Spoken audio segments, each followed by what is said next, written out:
My name is Dr. Jim Bell, and I'm a semi-retired family doc. I practiced regular medicine for 40 years, and then at the age of 65, in the year 2000, I decided to do something else, and since then I've been doing some counseling of different people for depression and anxiety and PTSD and OCD and different things like that. I'm very fulfilled in what I'm doing, and I'm enjoying it very much. I've had the opportunity to do some counseling with quite a few teenagers, and I'd like to share a few of the things that they have shared with me and we have looked at together with you today. You know, when we're born, we don't have any problems.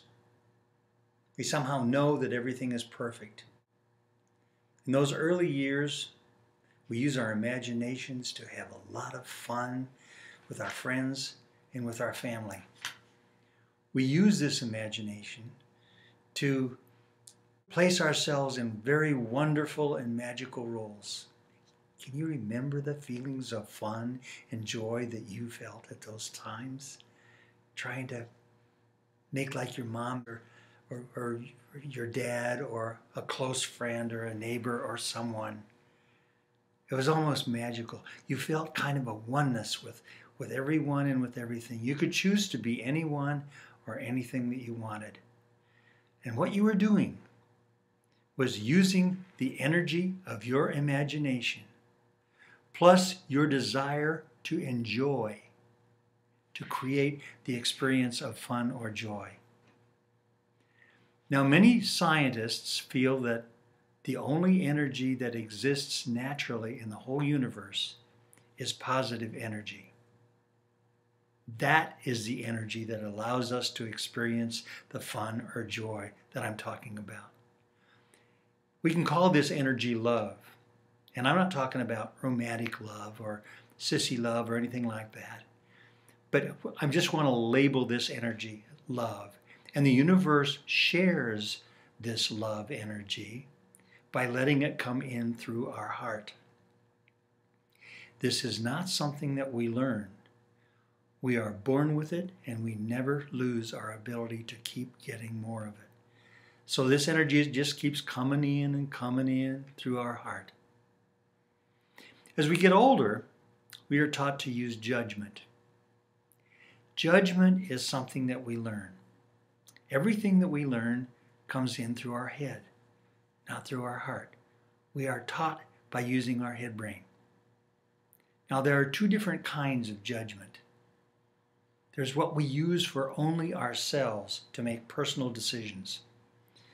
Which way am I going to go from where I am to get to where I want to go? Which street should I take? Which sidewalk should I take? Which path should I take? Or I have homework. Which subject should I tackle first? Or, even more basic than that, what clothes should I wear to school today? What shoes should I wear? What color should my socks be? This kind of judgment is very helpful, and it's really necessary for us to be able to make the decisions that we make every day. The other kind of judgment is what we use to compare ourselves with other people, or what we look at when we compare some people to other people. We might compare people with different skin colors, or different religious beliefs, or the kinds of clothes that they wear. Using this kind of judgment, we are taught to think in terms of good or bad, or black or white, winner or loser, up and down, and so forth and so on. This kind of thinking overcomes the feeling of oneness that I described when I was talking about having that fun when you put yourself in different roles as a young person.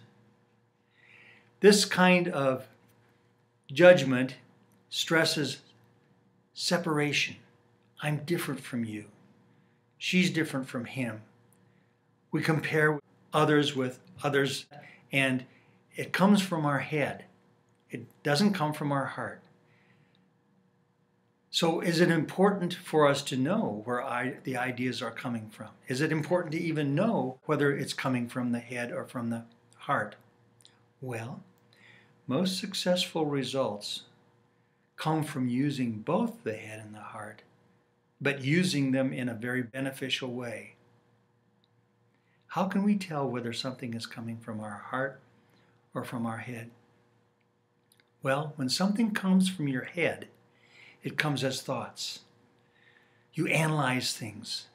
You use what you've been taught by others or by your own personal experience. You think about this, and so when you're thinking, obviously, you have a thought. When things come from your heart, it comes as feelings. This is not taught. This is all inborn in each and every one of us.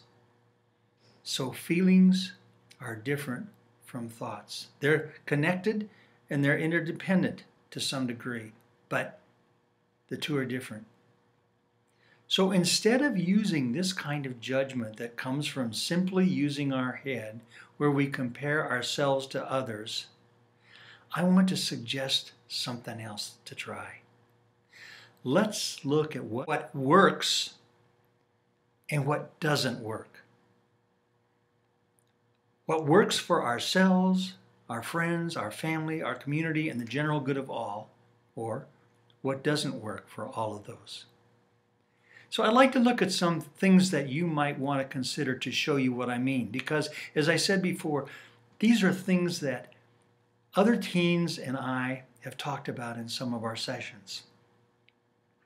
So let's consider what you think your parents think about you, both when you were younger and now.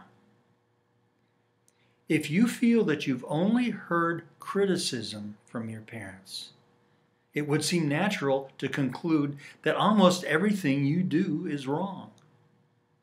And you might further think that being wrong means being bad. Now, what I want to say to you, and I'm sure you realize this, but I still want to say it. Many times, your parents have been trying to help you by coaching.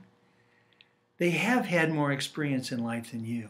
And if they see you going down a road that's going to cause you nothing but pain, they're trying to coach you, but it might sound to you like they're trying to tell you you're bad or tell you you're wrong. So then if you think that what they're saying is that you're wrong or you're bad, then what you're hearing them say might make you think that you're just nothing but a loser. So I ask you, does you thinking that you're a loser benefit you or anyone else? If you look at yourself as a loser, do you think that that's helpful to you or to anyone that you have any dealings with at all? So then that brings us to what you think of yourself. If you think you are a loser, then that is your reality, because your thoughts pretty much form your reality. So if you think you're a loser, you feel that you can't do anything right compared to others and their abilities. You look at them as being much better than you, and you just put yourself in the basement. You're truly down on yourself. Well, how does this work for you? This is the most important part of my message. I don't know most of you people who are looking at this little presentation right now, but I want you to know that I look at each and every one of you as a miracle.